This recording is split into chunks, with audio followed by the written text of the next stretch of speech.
Hello mga Suki Loves, magandang araw. For today's video ay may order po tayo na empanada. So itong ginagawa ko ay box.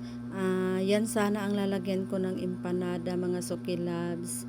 Kasi nag-upgrade ako ng magandang lagayan ng ating mga niluluto.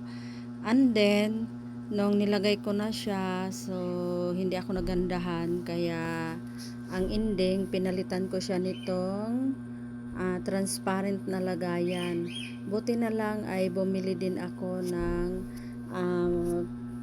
clamshell at tawag nito yung lagayan na transparent. Kasi itong box kasi na una kong lalagyan is parang siyang lalagyan ng pizza or mga cookies or basta marami din po siyang pwedeng ilagay. Kaso lang yung nilagay ko na yung empanada masyadong malaki yung nabili ko, so 10 pieces per box lang naman ang gusto kong ilagay, tapos medyo maluwang pa kasi kaya parang hindi maganda tignan. So I decided na ilipat na lang dito sa clamshell na medyo malaki.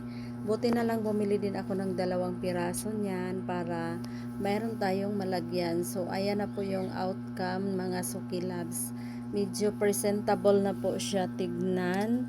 So kung mayroon kayo dyang mga lagayan ng empanada na mas presentable ba, pwede nyo po i-comment down below para mayroon din akong idea kung ano pa yung mga pwedeng paglagyan ng ating empanada.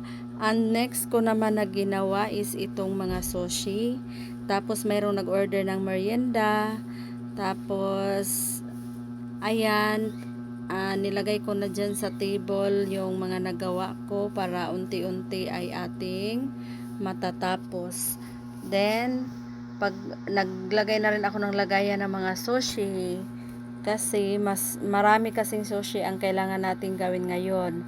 20 tubs po ang kailangan natin para sa bazaar. Dadalhin po ito sa Cubao mga Suki Loves. And thankful ako kay Sis Risi sa pag-order at sa tiwala. Thank you. Tapos ito na po yung tawag nito, final result ng ating sushi. So naglalagay na ako ng mga takip dyan mga Suki Loves. And then syempre tiktok tayo para sa ating proof of orders, para mayroon pang mag-order. So ito mga guys, binigay ko ng mas mababa kasi reseller. A minimum of 10 pieces considered na po siya na reseller, sa reseller price. Pero yung retail ko nito guys is 150 pesos only. So kung gusto nyo mag-reseller sa akin guys ng assorted sushi, PM lang po kayo para mabigyan ko po kayo ng discount, minimum of 10 pieces mga Suki Loves. Meron din po tayo nitong mga available na sushi tray, yung nakalagay sa bilao, nakalagay sa tray. So depende kung ilang pieces ang gusto nyo. Mayroong 30 pieces, 40 pieces, 50 pieces, hanggang 100 pieces or more than pa. So PM in advance lang po kasi freshly made po ito. Ay nakalisod man ni mag-pronounce oy. And then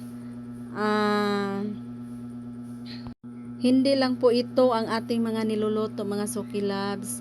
Kung titingnan nyo dyan sa aking wall, marami po tayong mga niluluto na pwede nyong pagkakitaan. Pwede kayo mag-reseller sa akin.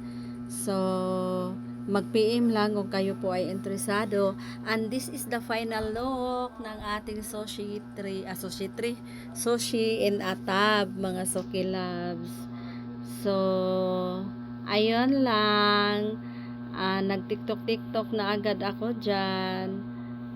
So, wag kayo magtaka kung bakit ang kinis-kinis ng mukha ko dyan. Filter is the key, ika nga.